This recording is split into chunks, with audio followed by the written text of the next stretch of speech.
Graça e paz, irmãos. Glória a Deus. Abra sua Bíblia em Apocalipse capítulo 13. Apocalipse capítulo 13.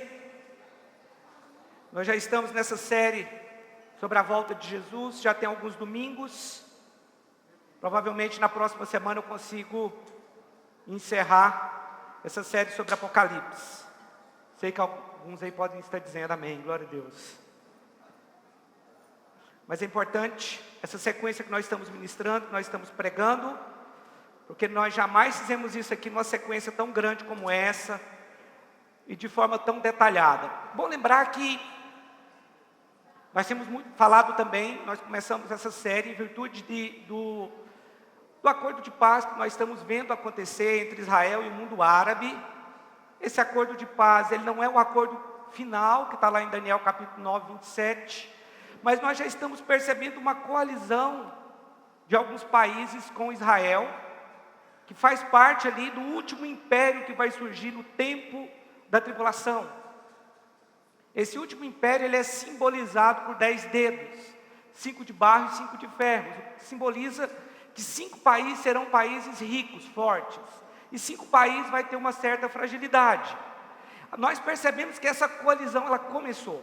Os americanos estão intermediando esse acordo, e como eu já ministrei aqui, os Emirados Árabes já entraram nesse acordo, Bahrein também, são 2 países árabes. E agora o maior país árabe do mundo está querendo também aderir ao acordo. Na semana passada, teve uma entrevista de um ministro da Arábia Saudita, que é o maior país árabe do mundo, e ele sinalizou que também quer um acordo de paz e pela primeira vez reconheceu que houve o Holocausto. Jamais tinha acontecido de um país árabe, um país muçulmano reconhecer o Holocausto. Mas eles fizeram isso.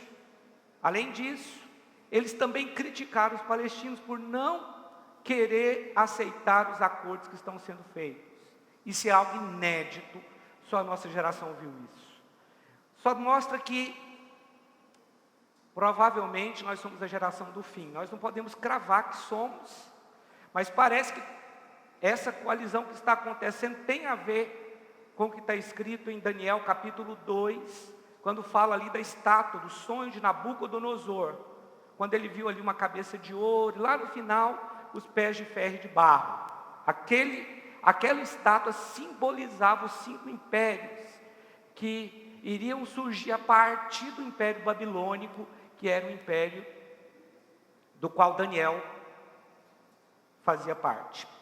Então, diante de tudo que está acontecendo, nós estamos realmente otimistas que essa é a geração do arrebatamento. Amém? Eu gostaria de ouvir um amém mais. Amém? Um amém mais com fé, né? Que nós vamos morar com Jesus, né? Na semana passada eu falei sobre isso. Talvez sua vida está boa, né? Eu me lembro que eu tinha um patrão, e um dia eu estava dirigindo o carro dele um dia, eu fui fazer uma ultrapassagem numa rodovia, eu estava vindo um carro de lá para cá e eu voltei para a minha pista. Ele falou assim, não faz essa ultrapassagem não, pastor. Ele me chamou de pastor, ele era pastor também. Nossa vidinha está boa, né? A vida está boa, mas o arrebatamento vai ser muito melhor, e com certeza morar no céu é algo extraordinário, amém? Nós temos que desejar a volta de Jesus e não a morte. Então acreditar que essa é a última geração. Nós estamos então, quando nós pregamos sobre Apocalipse, o Apocalipse, ele fala de muitas coisas, explica muitas coisas, mas a gente também tem que falar do livro de Daniel, Ezequiel, Zacarias, que são livros também que falam a respeito do fim dos tempos. Mas nós estamos numa sequência do Apocalipse aqui. Eu quero ler com você o Apocalipse capítulo 13. O Apocalipse capítulo 13, ele é importante, porque ele fala das 2 bestas. Olha só. E eu vi subir do mar. O mar na Bíblia simboliza os povos gentios. E eu vi subir do mar uma besta que tinha 10 chifres e 7 cabeças. Sobre os seus chifres tinham 10 diademas, e sobre as suas cabeças um nome de blasfêmia. Essa besta que sobe do mar é aquele que nós chamamos de anticristo, que na Bíblia é chamado de o iníquo, ou filho da perdição, desolação assoladora. Então ele tem vários nomes na Bíblia. Nesse contexto aqui, no capítulo 13 de Apocalipse, ele está sendo chamado a besta que subiu do mar. Por que a besta que subiu do mar? Porque ele sobe do mar para controlar as nações. Provavelmente o anticristo ele vai ser um secretário-geral da ONU, né? É muito provável que ele vai ter controle sobre todo mundo através da ONU. Porque ao contrário daquilo que muita gente pensa, os primeiros 3 anos e meio da tribulação vão ser 3 anos e meio de uma falsa paz, onde o anticristo vai oferecer isso. Imagina alguém hoje se levantando no mundo e oferecendo paz para o mundo inteiro. A proposta dele é unir todas as religiões. Ninguém vai poder ter a sua religião agora. Vai ser uma religião única. Nós vamos ter paz, nós vamos matar a fome daqueles que têm fome na África, na Índia, não sei mais aonde. Essa é a proposta do anticristo. A Bíblia fala que ele é a besta que subiu do mar. O anticristo ele vai ter essa característica. Pastor, nós podemos estar diante do anticristo hoje? Irmãos, eu acredito que sim. Eu sei que sempre a igreja tenta adivinhar quem é o anticristo. E a nossa geração não é diferente. Na nossa geração, alguns achavam que eram o Clinton, porque o Clinton, que foi um ex-presidente dos Estados Unidos, ele conseguiu fazer o primeiro-ministro de Israel com o ministro da Palestina pegar na mão. Foi a única vez na história que isso aconteceu em 1995. O Yasser Arafat e Isaac Rabin. Inclusive Isaac Rabin, que era o primeiro-ministro de Israel, morreu por causa disso. Ele foi morto porque ele pegou na mão de um palestino. Para você ter ideia, primeiro-ministro de Israel. Então alguns apontavam o Clinton como sendo essa besta. Depois o Obama, né, que pode ser, a gente não sabe. Depois o Macron, presidente da França. E agora existe um outro nome que está ganhando muito força aí, que é um secretário, um conselheiro do presidente dos Estados Unidos, que é muito forte. Esse cara tem muita gente apontando ele como anticristo, mas não temos como prever. Como eu disse na semana passada, o diabo ele vai preparar sempre alguém numa geração para ser o anticristo, porque nem ele sabe quando vai ser a volta de Jesus. Porém, o diabo só vai poder dar os seus poderes para o anticristo quando o Espírito Santo não estiver mais aqui. O diabo, ainda que o diabo influencia homens, como influenciou Hitler, ele é um tipo do anticristo, mas ele não é o iníquo, o anticristo. Porque entende, irmãos, o espírito do anticristo já está agindo na terra desde que a igreja nasceu. Desde a época de Cristo já tinha os anticristos, pessoas que eram contra Cristo. Mas esse anticristo qual nós estamos falando? Perigoso eu cair aqui. Esse anticristo qual eu estou falando, ele não só tem o espírito do diabo, o espírito do anticristo, mas ele quer ocupar o lugar de Cristo. Essa é a diferença. Muitos anticristos surgiram ao longo do tempo, pessoas que eram contra Cristo. Na nossa geração no Brasil há pessoas que são anticristos, eles são contra Cristo. Mas essa besta que sobe do mar, ele não só tem um espírito contra Cristo, ele também quer o lugar de Cristo. Ele quer se passar por Cristo, ele quer se passar como Salvador. Ele quer se posicionar como Salvador da humanidade. Por isso ele é a besta que sobe do mar. Os irmãos estão entendendo? Quando o Espírito Santo for afastado, a igreja for levada, o Espírito Santo afastado, nesse momento, o diabo vai poder dar então a autoridade, o poder à besta. Porque esse anticristo, ele vai ser meio que energizado pelo diabo.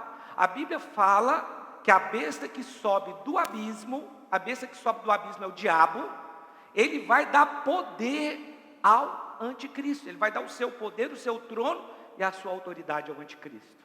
Então esse anticristo ele vai ser dotado de poderes sobrenaturais do inferno. Por isso ele vai ter poder para operar sinais de forma maligna. Os irmãos estão entendendo até aqui? Deixa eu ler de novo. E eu vi subir do mar uma besta que tinha 10 chifres e 7 cabeças. Sobre os seus chifres tinha 10 diademas, e sobre as suas cabeças um nome de blasfêmia. A besta que vi era semelhante ao leopardo, com os pés como de urso e boca como de leão. Então preste atenção, João viu o anticristo como sendo um animal. uma besta, um animal feroz. Uma besta é um animal indescritível, ok? Então, mas ele começou a comparar esses animais como tendo 3 características. Ele tinha características do leopardo, do urso e do leão. E quando você vai para Daniel capítulo 7, você vai ver que Daniel capítulo 7 também menciona 3 animais. E são exatamente esses 3 animais mencionados aqui em Apocalipse capítulo 13. Ah, bem, pastor, lá em Daniel menciona esses 3 animais, porque lá em Daniel menciona esses 3 animais mencionados aqui, mais um 4º animal, que é chamado de animal. Quem é esse 4º animal? A besta, o diabo. Só que lá em Daniel capítulo 7, está falando na verdade 4 impérios. Está falando do império Medo-Persa, do império grego, do império babilônico, império Medo-Persa, império grego e o romano. Pastor, mas não são 5?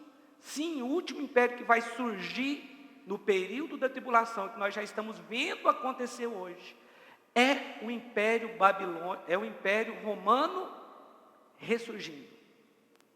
Ok? Então o último império, qual vai ser a forma do último império? Vai ser a mesma forma do império que está lá em Daniel capítulo 7. Só que lá em Daniel capítulo 7, o primeiro a ser mencionado é leão, o segundo o urso e o terceiro o leopardo. E aqui você vê que é o contrário, é o leopardo, o urso e por último o leão. Porque o que João viu foi de trás para frente. O que mostra que o anticristo ele vai ter características de todos os impérios que já aconteceram. Ele vai ter características do império babilônico, do império grego, do império romano. E ele vai ser muito poderoso. Mostra que ele vai ser mais poderoso do que qualquer outro ditador na história, qualquer outro imperador que já reinou sobre o mundo. Ele vai ser mais poderoso do que Nabucodonosor, vai ser mais poderoso do que todos os imperadores, do que todos esses que você já ouviu falar. Ele vai ter muito poder sobre toda a humanidade, vai ter influência. Ainda que, no período da tribulação, nem todas as nações vão se dobrar diante do anticristo. Vão haver outras coalizões. Porém, o controle mundial vai estar na mão dessa besta, do anticristo. A besta que vi, verso 2, era semelhante ao leopardo, com os pés como os de urso e a boca como de leão. O dragão deu-lhe o seu poder, o seu trono e grande autoridade. Perceba aqui que é nesse momento que ele recebe o poder da parte do diabo. Ele deu, aqui está falando que o dragão, que é a antiga serpente, ou seja, o diabo, deu o seu poder, o seu trono e a sua autoridade. Então esse anticristo ele vai ter um poder muito grande. Por causa desse poder que ele vai ter, ele vai conseguir enganar muitas pessoas. Porque as pessoas vão exatamente confundir o anticristo com o próprio Cristo. Inclusive os judeus. Porque para o judeu, não sei se você sabe, o Messias não precisa ser propriamente alguém espiritual. Eles não esperam um profeta, eles não esperam um Messias profeta. Eles esperam um Messias político. Eles esperam um Messias que possa dar a eles a posse da terra e um lugar para a reconstrução do templo. Então o que eles esperam é isso. Aquele que se levantar e autorizar a reconstrução do templo, esse é o Messias. Para o judeu. É esse o Messias que eles esperam, um Messias político e não religioso, né? Como alguns pensam. Versículo 3, então vi uma de suas cabeças como golpeada de morte, mas a sua chaga mortal foi curada. Toda a terra se maravilhou seguindo a besta. Pastor, eu já ouvi alguém dizer que o anticristo vai morrer e vai ressuscitar. Olha, o diabo tem poder para fazer muitas coisas, mas nunca para dar vida. Só Deus pode ressuscitar alguém. Não, mas ele vai viver igual um zumbi. Mentira, isso não existe. Quem tem poder de ressurreição é só Deus, o diabo não tem. O diabo não tem poder de dar vida para ninguém. Isso aqui está falando de um império que desapareceu e que no final dos tempos volta a reviver. O império romano desapareceu, em meados ali de 500, na era cristã. E vai reaparecer. Essa é a ferida mortal. Durante muito tempo o Império Romano ficou morto, mas ele vai reaparecer. Por quê? Porque o Império Romano na estátua de Daniel, no capítulo 2 de Daniel, é simbolizado pelos pés de ferro. Só que os dedos, que é o último império, que é o império que já está surgindo nos nossos tempos, ele tinha 5 dedos de barro e 5 de ferro. Ou seja, o Império Romano vai ressurgir. A ferida mortal aqui não é que ele vai morrer e ressuscitar. É porque o Império Romano ficou morto por todo esse tempo. Já fazem 1500 anos que não existe mais o Império Romano. Mas ele vai reviver, ok? Essa é a ferida mortal do versículo 4 aqui. Do versículo 3. Verso 4, e adoraram o dragão que deu à besta a sua autoridade. E adoraram a besta dizendo, quem é semelhante à besta? Quem poderá batalhar contra ela? Foi-lhe dado uma boca para proferir arrogâncias e blasfêmias. E foi-lhe dado também autoridade para continuar por 42 meses. Aqui está na metade da tribulação. É quando o diabo vai dar o seu poder, energizar o anticristo. Ah, pastor, e antes? Antes ele vai ser uma pessoa má, vai ter uma perseguição, mas vai ser uma perseguição velada. Mas no meio da tribulação, quando o diabo for expulso do céu e cair na terra, lá em Apocalipse capítulo 12, nós falamos sobre isso na semana passada, vai ter uma batalha na região celestial, Miguel e seus anjos vão batalhar, o diabo vai ser expulso das regiões celestiais e vem para a terra. Aí começam os últimos 3 anos e meio da tribulação, e uma perseguição intensa sobre toda a terra. É quando o anticristo então é não só influenciado pelo diabo, mas agora energizado. É quando ele recebe o poder, o trono, a autoridade de Satanás. Os irmãos estão acompanhando? Estão comigo aqui? Sei que eu estou falando rápido, né? Mas é importante você não vagar. Eu sei que às vezes na pregação você começa a vagar, pensar em outras coisas, mas fica ligado aí que isso aqui é muito importante. Versículo 6, e abriu a sua boca em blasfêmia contra Deus, para blasfemar do seu nome, do seu tabernáculo e dos que habitam no céu. Também foi-lhe permitido fazer guerra aos santos e vencer. Pastor, os santos estão aqui, preste atenção. A Bíblia chama aqueles que morreram crendo na vinda de Jesus, ou no Antigo Testamento, como Moisés, Davi, os profetas do Antigo Testamento, santos, eles também são santos. Assim como a Bíblia chama a igreja de santos. Mas os santos não serão levados no arrebatamento? Sim, porém, outros irão se converter no período da tribulação, né? Na oração, quarta-feira aqui eu falei que nós vamos chegar nesse capítulo aqui, o próximo capítulo fala dos 144 mil que vão se converter no período da tribulação, ok? Esses 144 mil que vão se converter, a Bíblia diz que eles serão selados com o selo de Deus, para que nenhuma praga faça dano a eles. Eles serão responsáveis pela pregação do Evangelho no tempo da tribulação. Assim como outros judeus e outros gentios que se converterem, também vão pregar. Mas sobre esses 144 mil, o diabo não vai ter poder sobre eles, porque eles estão selados. Mas esses homens vão ser selados no início da tribulação. Eles vão identificar Jesus com o Messias. Naquele momento eles recebem o selo de Deus e eles vão pregar o Evangelho nesse período. Mas a Bíblia fala que eles são primícias de Deus. Se eles são primícias de Deus, é porque significa que eles serão os primeiros a se converter no tempo da tribulação. Amém? Pastor, mas eu acredito que a igreja fica na tribulação na primeira metade. Então, se a igreja ficar, eles não podem se chamar de primícias, uma vez que nós já estamos aqui. Na verdade, eles estão no fim da fila, e nunca poderiam ser chamados de primícias. Primícias são os primeiros, ou seja, os 144 mil vão se converter no início da tribulação e serão os primeiros frutos do período da tribulação. Por isso eles são chamados de primícias. Se a igreja ficar, eles não podem ser chamados de primícias, uma vez que nós estamos salvos. Então haverá santos na tribulação. Haverá santos na tribulação. E a Bíblia diz que o diabo vai fazer guerra contra esses santos. E vai matá-los. Eles vão morrer. Serão degolados. Ok? Deixa eu ler de novo o verso 7. Também foi-lhe permitido fazer guerra aos santos e vencê-los. E foi-lhe dado poder sobre toda tribo, língua e nação. Apocalipse 6 e Apocalipse 7 falam dos mártires da tribulação. Depois você pode ler lá. Quando alguém mostra aquelas pessoas vestidas de branco para João e com palmas nas mãos, um anjo mostra para João, um ancião mostra para João e pergunta para ele assim: quem são esses, João? João falou: eu não sei, mas o Senhor sabe. Aí ele fala o seguinte: esses são aqueles que vieram da grande tribulação, que lavaram as suas vestes ao alvejar no sangue do Cordeiro. Como é que vai ser a salvação na tribulação, pastor? Pelo sangue do Cordeiro e pelo testemunho que deram, a Bíblia diz. Verso 8: todos que habitam sobre a terra a adorarão, esses cujos nomes não estão escritos no livro da vida do Cordeiro, que foi morto desde a fundação do mundo. Se alguém tem ouvidos, ouça. Se alguém deve ir para o cativeiro irá. Se alguém deve ser morto à espada, necessário é que a espada seja morto. Falando dos mártires. Nisso repousa a perseverança e a fidelidade dos santos. Nisso em que? Em entregar sua própria vida no período da tribulação. Salvação hoje é de graça, você não precisa morrer por ela. Mas na tribulação vai ter uma intensa perseguição. E muitos vão morrer, degolados pela espada, está escrito aqui. Então vi subir da terra outra besta. Perceba que uma besta sobe do mar. Mar são os povos gentios.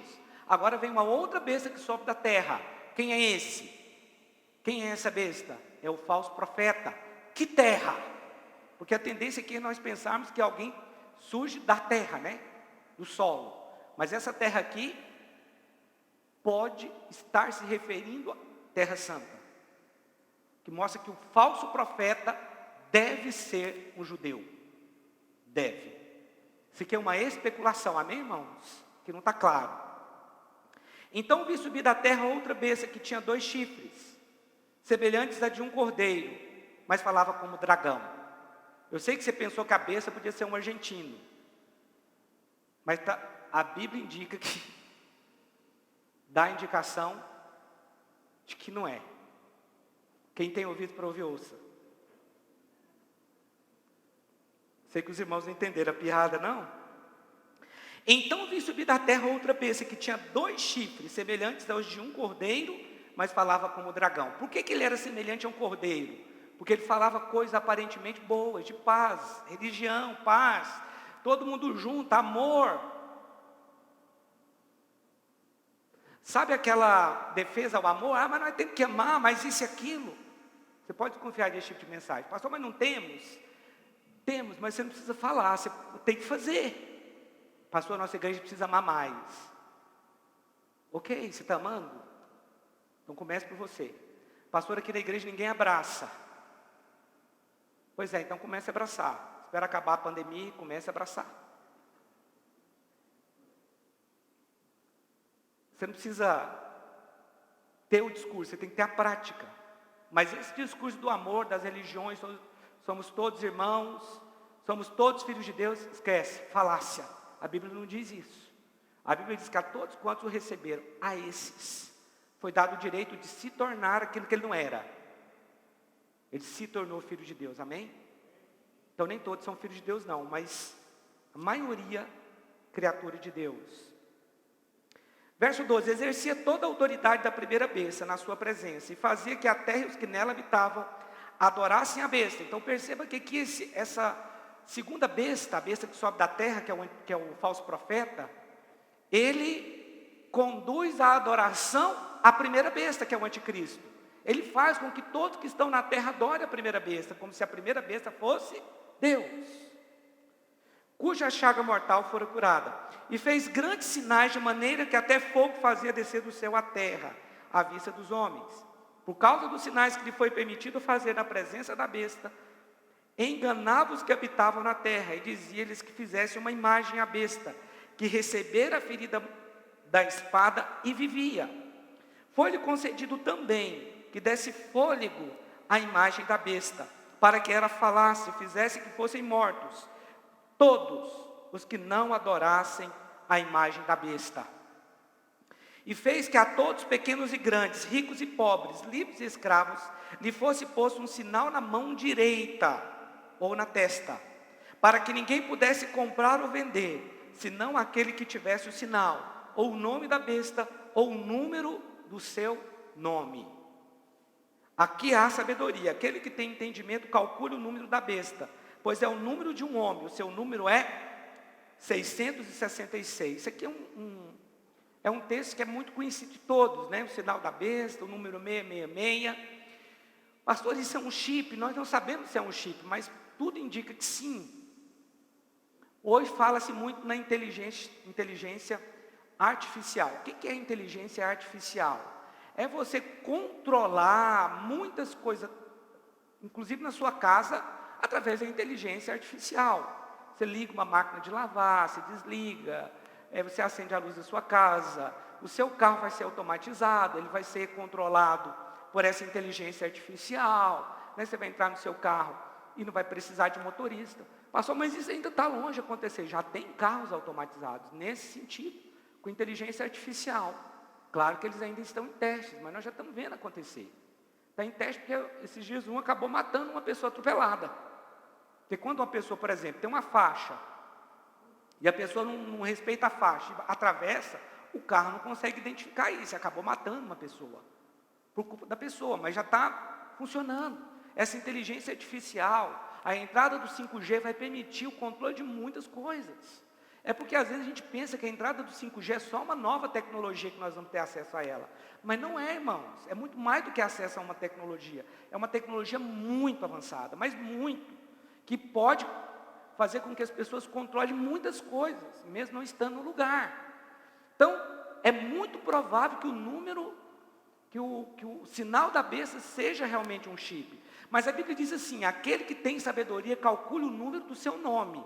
Não vai estar lá tatuado o número 666, mas vai ser um nome que calculado dá 666. Número 6 é o número do homem. Número 7 é o número de Deus. Número 6 ele aponta, na verdade, o 666 para uma trindade satânica, né? Porque aqui o que você vê no capítulo 13 de Apocalipse é uma trindade satânica. Você vê que o diabo, ele imita Deus. Né? Você vê ali que tem o dragão, a besta que sobe do mar e a besta que sobe da terra. O dragão é a besta que subiu do abismo, que é o diabo. É uma trindade satânica. Então esse sinal da besta vai acontecer no período da tribulação. Nós não estaremos mais aqui. Pastor, e se a pessoa recebe o sinal da besta e depois aceita Jesus? Isso não vai acontecer. Aceitou o sinal da besta, já era. Não tem como voltar atrás mais. Assim como a pessoa que blasfema contra o Espírito Santo não tem perdão. É a mesma coisa no período da tribulação. Aceitou o sinal da besta, ele está condenado eternamente. Ok? Provavelmente esse número então é um nome. E não, no hebraico, não sei se você sabe, cada letra representa também um número, que calculando vai ser o número 666. Agora, irmãos, pastor, as pessoas vão saber, quando chegar o sinal da besta, as pessoas vão saber e não vão aceitar. Tem pessoas hoje no mundo, e vou te falar mais, evangélicos também, fazem parte disso que eu estou falando aqui. Que se falar o seguinte: olha, saiu a vacina contra o coronavírus, mas você precisa colocar esse sinal. Ele é o primeiro da fila. Inclusive evangélicos. O ímpio conhece a Bíblia mesmo. Olha, e tem mais, isso aqui vai te ajudar. Você não vai precisar usar cartão mais. O argumento para o sinal da besta vai ser muito bom. E tem mais, se você não colocar isso aqui, porque você só vai poder comprar e vender se você tiver o sinal. Se você não colocar isso aqui, como é que você vai comprar ou vender? Porque não existe mais cartão de crédito, não existe mais dinheiro, justamente para a gente não espalhar vírus. Nós estamos hoje com esse chip aqui, que é para você se resguardar. Até mesmo se você for sequestrado, nós vamos saber onde você está, nós vamos te monitorar. Nós vamos acabar com a violência. Esse discurso é bom ou não, irmãos? É claro que é. Por muito menos as pessoas colocariam o sinal. Ainda mais falando que elas vão ter segurança, que elas vão poder comprar e vender sem ter que usar o dinheiro, porque o dinheiro espalha o vírus, o cartão espalha o vírus. Então vai ser muito fácil. Você vê que a força da maldade está colaborando para que a profecia se cumpra. está afunilando. Capítulo 14 de Apocalipse, fala aqui dos 144 mil que eu já citei, mas tem um texto aqui em Sofonias, capítulo 3, verso 13. Os restantes de Israel não cometerão iniquidade, não proferirão mentira, e na sua boca não se achará língua enganosa, porque serão apacentados, deitar-se-ão, e não haverá quem os espante. Esse texto é um texto que está falando dos 144 mil. Aqui no verso 6, Apocalipse 4, 6 diz: vi outro anjo voando pelo meio do céu, tendo o evangelho eterno para proclamar aos que habitam sobre a terra, e toda nação, tribo, língua e povo. Aqui, isso aqui já é no final da tribulação. A palavra diz que tem um anjo com o evangelho eterno na mão para proclamar. Jamais na história da humanidade houve uma pregação do evangelho por anjos. Ainda que aparições de anjos aconteceram, ainda que anjos até falaram com pessoas a respeito de algum tipo de profecia, mas a pregação para o arrependimento, a única menção na Bíblia de que anjos vão pregar, desculpa irmãos, é porque está saindo aqui. A única menção na Bíblia de que anjos vão pregar é essa aqui, que vai ser lá no final da tribulação. A Bíblia diz que os anjos, eles vão pegar o evangelho eterno, porque qual que é o evangelho que nós pregamos hoje? Nós pregamos o evangelho da graça. E anterior a nós, qual foi o evangelho que foi pregado? Foi pregado o evangelho do reino. O evangelho do reino foi pregado por João Batista, que é o evangelho do arrependimento. E na tribulação, a Bíblia diz que o evangelho do reino vai voltar a ser pregado de novo, porque é o evangelho do arrependimento. E depois o evangelho eterno. A Bíblia diz que todas as nações conhecerão. Esse evangelho será anunciado em todas as nações pelos anjos. Será proclamado pelos anjos. Pastor, o evangelho eterno, ele está acima do nosso? Não é que ele está acima do nosso, mas com certeza o evangelho eterno contém mais revelação do que o que nós temos hoje. O evangelho do reino teve um nível de revelação. No evangelho da graça, que é o que nós estamos, nós temos um nível mais elevado, mais crescente de revelação. E o evangelho eterno, é possível que eles vão ter um nível de revelação ainda muito maior do que o que nós temos hoje. Eu disse, é possível, ok? Mas é o que a Bíblia dá a entender. Lá em Mateus capítulo 24, versículo 14, deixa eu só confirmar para você que o evangelho do reino, ele vai ser pregado no período tribulacional. Capítulo 24, versículo 14, Mateus 24, 14. Deixa eu ler o verso 12. E por se multiplicar a iniquidade, o amor de quase todos esfriará. Mas aquele que perseverar até o fim será salvo. E este evangelho do reino será pregado em todo o mundo, em testemunho a todas as nações. Então virá o fim. Esse contexto aqui, na semana que vem, eu vou estar explicando para você capítulo 24 e 25 de Mateus. Vou explicar melhor isso. Mas aqui está falando do período da tribulação, que fala que o evangelho do reino, isto é, o evangelho do arrependimento, será pregado. Pastor, onde é que indica que vai ser isso? Mateus capítulo 24, 14 diz isso. Mas quando você vê que as duas testemunhas estão pregando, eles estão pregando uma mensagem de arrependimento. Os irmãos estão me ouvindo? Acho que tem que aumentar um pouco o meu retorno aqui. As duas testemunhas vão pregar a mensagem do arrependimento, o evangelho do reino. Tanto é que o ministério deles se parece com o ministério de Elias, se parece com o ministério de Moisés, e aí eles são comparados a João Batista, porque eles vão também preparar o caminho para a conversão dos judeus, ok? Então será uma pregação também de arrependimento.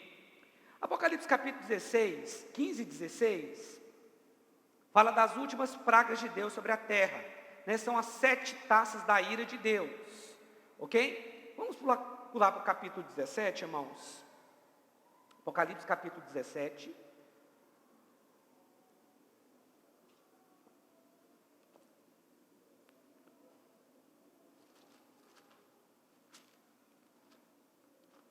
Vamos ler a partir do verso 1, Apocalipse 17, 1. Veio um dos 7 anjos que tinham as 7 taças e me disse: vem, eu te mostrarei a condenação da grande prostituta que está assentada sobre muitas águas. Você vê aqui que João começa a fazer uma recapitulação. Falei certo? Ele começa a recapitular a respeito da queda da Babilônia, que já tinha sido anunciada em capítulos anteriores, lá no capítulo 11. Aí ele começa a detalhar como que vai ser isso. No capítulo anterior aqui, no capítulo 15 e 16, fala das taças da ira de Deus, que vai ser a última coisa que vai acontecer. Só que aqui ele volta para as trombetas de novo, que é o período em que a meretriz vai ser... Não, 7 taças, aqui é 7 taças. Veio um dos 7 anjos que tinham as 7 taças, me disse: vem, eu te mostrarei a condenação da grande prostituta, que está assentada sobre muitas águas. Muitas águas reinava sobre muitos povos, ok? Com ela se prostituíram os reis da terra, e os que habitam na terra se embebedaram com o vinho da sua prostituição. Então o anjo me levou em espírito a um deserto. Ali vi uma mulher montada numa besta vermelha, que estava cheia de nomes de blasfêmia, e que tinha 7 cabeças e 10 chifres. A mulher estava vestida de púrpura e vermelho, e adornada com ouro, pedras preciosas e pérolas. Preste atenção. A grande prostituta é uma grande religião. Aqui está falando que ela era muito rica, ok?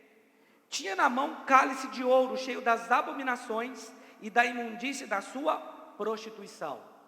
Essa prostituição é uma prostituição espiritual. É uma religião que, ao invés de adorar a Deus verdadeiro, ela adora ídolos, ok?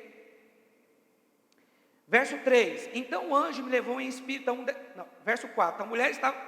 5, e na sua testa estava escrito: mistério, a grande Babilônia, a mãe das prostituições e das abominações da terra. Vi que a mulher estava embriagada com o sangue dos santos e com o sangue das testemunhas de Jesus. Quando a vi, admirei-me com grande espanto. Então o anjo me disse: por que te admiras? Eu te direi o mistério da mulher e da besta que a leva, a qual tem 7 cabeças e 10 chifres. Perceba aqui que essa grande religião, ela está junta com a besta. Que besta é essa? O anticristo. Eles estão aliados aqui. E a mulher, que é uma religião, ela está montada sobre a besta. É a união da política com a religião. A religião está montada sobre a política, porque é impossível você governar o mundo sem religião. Só o político vai governar, é impossível. As pessoas têm uma fé, ainda que seja uma fé errada, elas acreditam em alguma coisa, ainda que seja um pedaço de gesso ou madeira, elas acreditam. Então, a religião com a política vai estar unificada, porque a mulher estava montada sobre a besta. Ou seja, essa religião está montada sobre o anticristo, é um dando poder para o outro, ok? O que é a Babilônia? É bom a gente entender, nós temos que agora voltar no tempo. A Babilônia, ela foi fundada por um homem chamado Nimrod. Nimrod, ele foi o primeiro homem caçador, o primeiro homem violento da história da terra. Ele foi o primeiro rebelde, que conseguiu ajuntar um número de pessoas para construir a Torre de Babel. Qual que era o propósito da Torre de Babel? O propósito da Torre de Babel era atingir o céu. Era ficar num patamar que, se houvesse um outro dilúvio, não atingiria aquelas pessoas. Na verdade, era uma revolta contra o dilúvio. Era a resposta do homem ao que Deus tinha feito. Porque Deus mandou o dilúvio e manteve apenas a família de Noé viva, ok? Mas a Torre de Babel foi construída para que, se viesse outro dilúvio, a terra não fosse, os homens não fossem destruídos, porque eles estavam numa Torre de Babel. O propósito era que eles chegassem ao céu. E a Bíblia diz que Deus desceu para ver aquela construção e percebeu que havia no espírito deles unidade. Você vê que unidade, até mesmo entre o ímpio, ela prospera. Se tiver unidade até para fazer o mal, o negócio cresce. E o que Deus fez? Deus veio e confundiu a língua. E cada um começou a falar uma língua diferente. Esse é o motivo pelo qual hoje eu estou estudando inglês. Por causa de Nimrod. Se não fosse ele, eu não estava estudando inglês. Eu tinha que ir para aula de inglês. Sofrer lá todo dia. É por causa de Nimrod. Nimrod é o fundador de Babel. Nimrod é o fundador da Babilônia. Então ele foi o primeiro homem rebelde que nasceu ali naquela região. A região da Babilônia hoje é o que nós conhecemos como Iraque. E ao longo do tempo, lá no Museu do Louvre, tem uma escultura desse Nimrod aqui. Se você procurar na internet aí, você vai ver lá não sei se uma escultura, não é exatamente uma estátua. É um retrato na pedra, esculpido numa pedra de Nimrod, né, que foi achado lá. Tem muitas coisas assim. Foi encontrada, né, de muitos anos atrás. Você pode procurar aí que você vai ver. Nós vimos lá no dia. Então Nimrod, ele foi o fundador de Babel. Mas depois de Nimrod, você vê que ali naquela região, uma região muito tensa. Apareceram os ninivitas. Depois veio a Babilônia, né? A Babilônia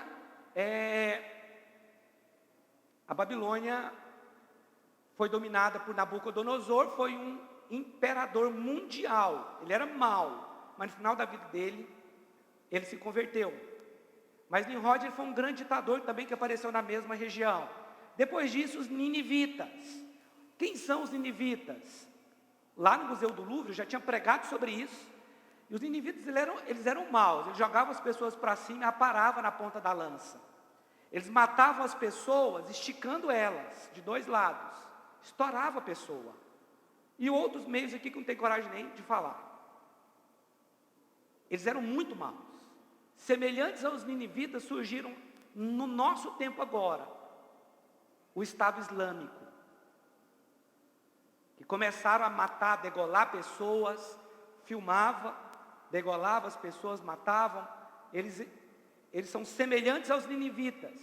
E esses Estados Islâmicos surgiram exatamente na mesma região, na região da Babilônia. Mas antes de surgir o Estado Islâmico, tivemos também o Saddam Hussein. Quando você lembra de Saddam Hussein? Que também era um ditador. Irmãos, todos esses na mesma região. Quando a gente lê o livro de Jonas e vê que Jonas não quis pregar o evangelho para os ninivitas, se coloca no lugar de Jonas. Primeiro, existia uma guerra entre Israel e Nínive. Apesar de ser distante, os ninivitas eram maus, eram cruéis. E pregar a palavra de Deus em Nínive, Jonas poderia ser considerado um desertor. E um desertor não tinha perdão, meu amigo, morria. O que você foi fazer? O que lá? Você vai morrer. Você vê que Jonas, ele foi, é fácil a gente julgar Jonas, falar, ele foi carnal demais. Mas imagina, eu vou mandar você para pregar lá no Estado Islâmico, vai ficar no meio deles, você vai pregar o arrependimento, porque no coração de Jonas, ele queria, como eu disse aqui semana retrasada, que os ninivitas morressem da pior maneira possível. Esse era o desejo do coração de Jonas. E não, é o nosso também, muitas vezes. Não, pastor, eu não desejo isso não. Então você ora por mim no final do culto. Que ainda que eu não falo, às vezes eu falo, meu Deus, você não é assim não, é só eu mesmo, irmão, eu sou mau. No meu corpo não habita bem algum. No seu também não, na minha carne. Preste atenção. E Jonas, ele então foi mandado para Nínive, mas ele foi para Tarsis. Ele foi mandado para ir para uma direção, ele foi mandado para essa região da Babilônia, mas ele foi para a Espanha. Aqui, Tarsis é a Espanha. Você vê que é sentido contrário. Ele pegou a direção do mar e foi para a Espanha. Nínive ficava para a direção contrária, em terra. E aí ele foi jogado no mar. A baleia, não sei se é baleia, um grande peixe cuspiu ele na praia. Nínive não ficava na praia, porque não tem praia em Nínive. Aí ele teve que ir lá para a cidade. Ficou 2 dias pregando sobre o arrependimento, desejando que Deus... Sabe por que ele não queria mesmo? Porque ele sabia que Deus ia perdoar aquele povo. Eu sei que o Senhor vai perdoar esse povo. Em outras palavras, eu prego, mas não queria que o Senhor perdoasse. Mas a Bíblia diz que os ninivitas se arrependeram, fizeram um jejum até os animais, fizeram jejum até os animais ficaram proibidos de comer. Porém,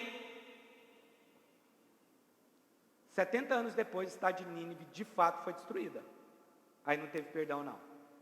Mas aquela geração foi poupada do juízo de Deus. Tudo isso que eu falei aconteceu na mesma região da Babilônia. Mas Nimrod, voltando ao assunto agora da Babilônia, Nimrod foi esse grande caçador, mas ele morreu. Acredita-se que ele foi morto pelo próprio tio, que era temente a Deus. A Bíblia não fala. Mas ele tinha uma mãe. Essa mãe era chamada de Semíramis. Você já deve ter ouvido falar nessa mulher. Ao mesmo tempo, ela se tornou esposa de Nimrod. Então, ela era mãe e esposa de Nimrod.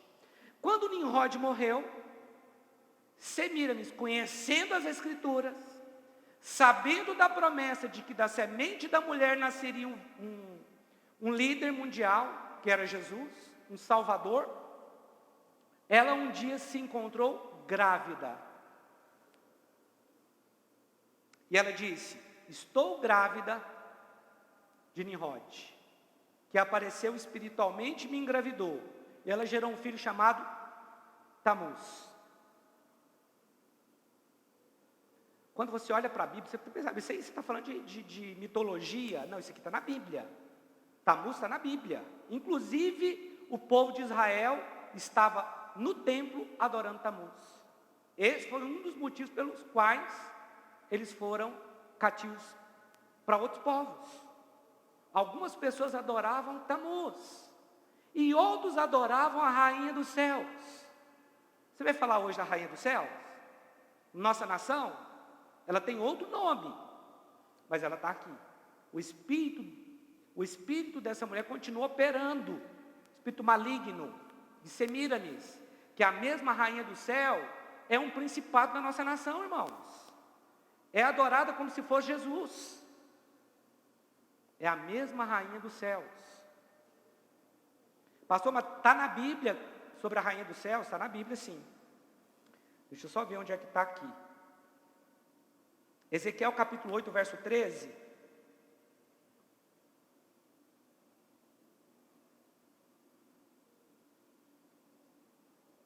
Diz assim: disse-me ainda, tornarás a ver maiores abominações que eles estão fazendo. Que abominações aqui? Eles estavam adorando outros deuses no templo.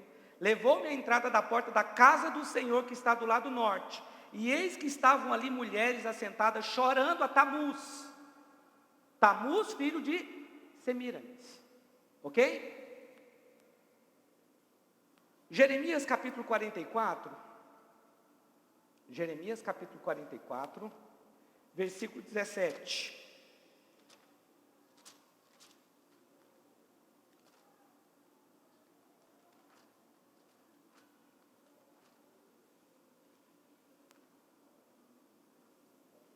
Quantos acharam? Diga achei. 17 e 18. Certamente cumpriremos toda a palavra que saiu da nossa boca, de queimarmos incenso à rainha dos céus, e de lhe oferecermos libações, como nós e nossos pais. Por que eles queimavam incenso a Semíramis? Porque ela era a deusa das colheitas. Ok? Nossos reis e nossos oficiais temos feito na cidade de Judá e nas ruas de Jerusalém. Então tínhamos fartura de pão e prosperávamos alegres e não víamos mal algum. O que eles estavam dizendo? Quando nós fazíamos oferenda à rainha dos céus, nós éramos prósperos. Os judeus fazendo isso. Pastor, por que o judeu foi rejeitado? Olha aqui o que eles faziam. Olha o 18. Mas desde que cessamos de queimar incenso à rainha dos céus e de lhe oferecer libações, tivemos falta de tudo. E fomos consumidos pela espada e pela fome. A rainha dos céus era adorada muitos anos antes de Cristo. É a mesma pessoa, a mesma rainha dos céus que é adorada hoje. E quando foi gerado Tamuz, quem era Tamuz? O Salvador. Foi isso que ela colocou. Desde então, a imagem que nós temos hoje no Brasil é uma cópia de Semíramis com seu filho Tamuz. Aquele negócio da mulher com o filho no colo. Semíramis. Isso é Babilônia. Na Fenícia, ela é chamada de Astarte e Tamuz. No Egito, Ísis e Horus. Na Grécia, Afrodite e Eros. Na Itália, Vênus e Cupido. Tamuz também é chamado de Baal. Ouviram falar de Baal? Que Elias venceu os 450 profetas de Baal. É Tamuz. Então a Babilônia, que fala aqui, é uma grande religião, do Apocalipse 17. É uma grande religião, irmãos. Que tem um líder. Só existe uma religião hoje no mundo que tem um representante que é conhecido no mundo inteiro. Nenhuma outra religião tem isso. E ela, a meretriz, como é chamada no capítulo 17 e 18, ela é o lugar, ela se refere àquela mulher que quer ocupar o lugar da noiva. Isso é ser meretriz. Então essa grande religião é uma mulher, chamada na Bíblia aqui de mulher. É uma grande mulher, é uma grande religião que quer ocupar o espaço do verdadeiro cristianismo. Ou seja, é o cristianismo, é a religião apóstata. É o falso cristianismo. É apenas a igreja professante, não a igreja verdadeira. Essa é a última forma da Babilônia que está aqui no capítulo 17. Volta para lá, capítulo 17.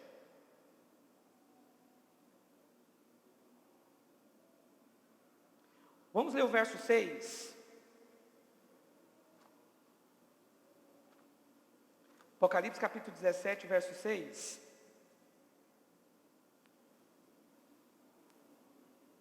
Diz assim: vi que a mulher estava embriagada com o sangue dos santos e com o sangue das testemunhas de Jesus. Quando a vi, admirei-me com grande espanto. Eu sei que a igreja romana nega os assassinatos de alguns cristãos, protestantes. E nega também a perseguição aos judeus. Isso foi chamado de Inquisição. A Inquisição era obrigar as pessoas a se converter ao catolicismo romano.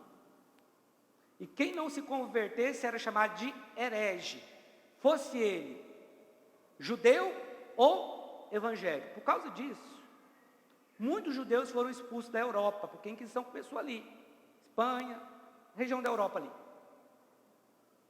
Houve uma perseguição. Aqui fala que essa mulher estava embriagada com o sangue dos santos, que ela tinha matado santos, né? Vi que a mulher estava embriagada com o sangue dos santos e com o sangue das testemunhas de Jesus.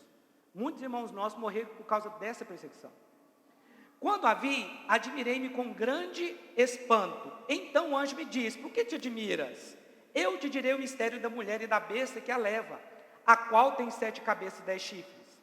A besta que viste era e já não é, e subirá do abismo, e irá à sua destruição. Os que habitam na terra, cujo nome não estão escritos no livro da vida, desde a fundação do mundo, se admirarão, vendo a besta que era, já não é, mas que virá. Que estranho. Era, já não é, mas que virá. É porque o Império Romano era, mas depois ele desapareceu. Mas o anticristo surge dele. Essa é a explicação. Verso 9, aqui é necessariamente que tem sabedoria. As 7 cabeças são 7 montes sobre os quais a mulher está assentada. Não sei se você sabe, mas a sede da igreja romana, ela fica na cidade de Roma, que está rodeada por 7 montes. São eles: Aventino, Palatino, Célio, Esquilino, Vidimal, Quirinal e Capitólio. Talvez você está em dúvida em que nome você pode pôr no seu filho. Tem algumas sugestões aqui. Ela está amarrado, pastor. Então, o que eu contei a respeito de Semíramis e Tamuz tem a ver com a profecia de Gênesis capítulo 3, verso 15. Que da mulher ia sair a semente, porque o diabo tinha enganado a mulher, mas a própria mulher seria usada para trazer então o Salvador. Com base nisso, Semíramis cria o mito da mãe do filho. E ali começa então a religião babilônica, ok? Quando o cristianismo, no ano de 300 depois de Cristo, havia uma intensa perseguição sobre os cristãos em todo o mundo, e um imperador romano chamado Constantino determina, depois de um sonho que ele teve, de uma vitória que ele teve, que o cristianismo seria então a religião oficial do império. Naquele momento une-se a religião com a política, ok? E como Constantino ele servia aos deuses babilônicos, o que ele fez? Ele trouxe aqueles deuses babilônicos para dentro do cristianismo. Essas adorações que nós vemos aqui com nomes diferentes, né, lá em Éfeso chamava, acredita-se que Semíramis também era Diana dos Efésios, que foi eles falavam que aquela estátua que tinha de Diana, né, dos Efésios, lá no templo, lá em Éfeso, ela tinha vindo de Júpiter, tinha vindo do céu, lá de Júpiter. Então ela também, alguns acreditam que Semíramis também era Diana, que era adorada na época de Paulo. Então aqueles deuses, os deuses babilônicos, eles foram trazidos para dentro do cristianismo no ano 312, depois de Cristo, e contaminou o cristianismo, porque passou a não ter um Deus só, mas vários deuses. Os irmãos estão entendendo? Por que o catolicismo romano tem muitos deuses? Ele tem o seu equivalente na religião babilônica, inclusive sinos, Natal. Pastor, Natal? Vai ter pastor que comemora Natal. Meu irmão, o Natal é comemoração a Tamuz. Já era comemorado na Babilônia. Ele só trouxe algumas datas que já eram comemorativas e aplicou o cristianismo. Não, pastor, mas eu passo com a minha família. Não tem problema, não tem condenação sobre isso. Feliz Natal. Isso aí.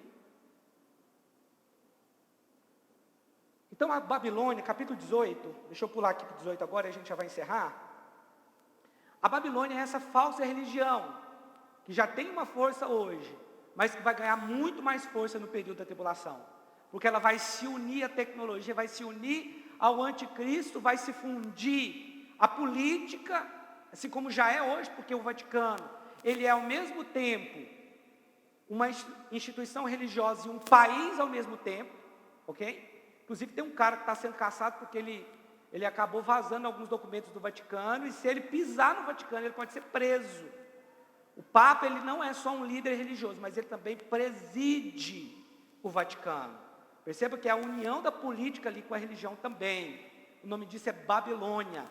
Pastor, mas o senhor trouxe um candidato a vereador aqui, orou por ele, mas nós não estamos aqui. Eu não obriguei você a votar nele. Eu não falei que você tem que votar nele. Eu falei que se você tem o seu candidato, vota no seu candidato. Nós podemos orar com pessoas que vêm aqui, sem problema nenhum. Você não está vendo eu fazer campanha para ele. Pastor, mas pode? Pode, não há problema nisso. Agora, nós sabemos que até igrejas evangélicas se envolvem muito na política. Não estou falando que eles estão errados, mas isso é perigoso. É no mínimo perigoso. Você esperar coisas de político promete muitas coisas, não consegue cumprir a maioria delas, às vezes até porque não consegue mesmo, não é porque é mal, é porque eu tenho um sistema lá, ok? É melhor a gente confiar em Deus sempre, amém, irmãos? Ainda que você tenha alguma promessa que algum político prometeu para você, sem problema, talvez vai te ajudar, não há nenhum mal nisso. Nós estamos aqui, temos que saber votar, e não podemos ignorar a política de forma alguma, porque nós moramos nessa terra, nós moramos aqui, nós não podemos deixar os ímpios entrar lá e fazer leis contra nós, amém? Por isso nós temos que votar certo. Mas, aqui nós estamos falando de um negócio impregnado, são duas coisas que se misturam completamente. Que quando você olha para o anticristo, você vê a besta, você vê o falso profeta. Quando você olha para o falso profeta, você vê o anticristo, porque eles estão ligados. Ali está falando, aqui da Babilônia está falando, que a sede da Babilônia, onde aquela cidade está, tem 7 montes. Isso aqui só pode se referir a Roma. E nós estamos falando que o último império é o império de barro e de ferro. É o ressurgimento do império babilônico. Depois dessas coisas, capítulo 18, verso 1. Depois dessas coisas, vi descer do céu outro anjo que tinha grande autoridade, e a terra foi iluminada com o seu esplendor. Ele clamou com poderosa voz. Caiu a grande Babilônia, se tornou morada de demônios, guarida de todo o espírito imundo, e esconderijo de toda ave imunda e detestável. Pois todas as nações beberam do vinho da ira da sua prostituição. Os reis da terra se prostituíram com ela, e os mercadores da terra se enriqueceram com a abundância da sua luxúria. Ouvi outra voz do céu dizer: sai dela, povo meu, para que não sejais participantes dos seus pecados, para que não incorras nas suas pragas, pois os seus pecados se acumularam até o céu, e Deus se lembrou das iniquidades dela. Tornai a dar-lhe como ela vos tem dado, retribuí-lhe em dobro conforme as suas obras. No cálice em que vos deu de beber, dai-lhe a ela em dobro. Quando ela se glorificou e em luxúria esteve, folheou do tanto de tormento e pranto. Diz em seu coração: estou assentada como rainha, e não sou viúva, jamais verei o pranto. Portanto, no mesmo dia virão as suas pragas, a morte, o pranto e a fome. Será queimada no fogo, pois forte é o Senhor Deus que a julga. Capítulo 18 está falando da cidade onde ela é sede. Aqui está falando que num instante ela será destruída. Para encerrar, teve um dia que um rei chamado Belsazar, filho de Nabucodonosor, imperador babilônico. Nabucodonosor já tinha morrido.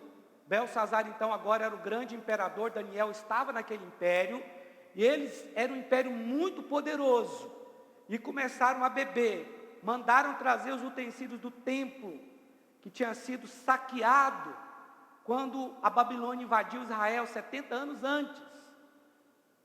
E aí então eles começaram a beber vinho naqueles copos que eram do templo.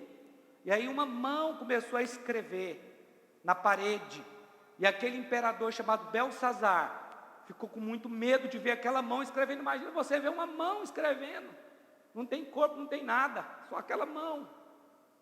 E ele ficou atormentado com medo. Ninguém conseguiu identificar o que significavam aquelas palavras que eles escreveram lá, picharam na parede. Foi uma pichação. Pichação já é antiga já. Mene, mene, tekel, Marcinho? Parsim. Isso, pesado, força na balança. O pastor John está bem aqui, eu não lembro dessas frases aí não. E aí, a Bíblia diz que naquele dia, aí Daniel foi, interpretou aquelas palavras, diz que o reino dele tinha sido pesado, e ele foi achado em falta, e que ele perderia o reino naquele dia, foi num só dia. Quando aquelas palavras estavam sendo escritas, o rei Dário já tinha cercado o palácio da Babilônia, e já estava conseguindo invadir. Naquela mesma noite, a Babilônia foi invadida e conquistada. A Babilônia era uma fortaleza, a maior fortaleza construída até então, e ela era rodeada por água, palácio. Mas os medo-persas invadiram ali naquele dia, e num só dia caiu a Babilônia. Naquela noite, Belsazar foi morto, e a Babilônia caiu. E aqui está dizendo que vai acontecer a mesma coisa com essa Babilônia. Num só dia, ela será destruída.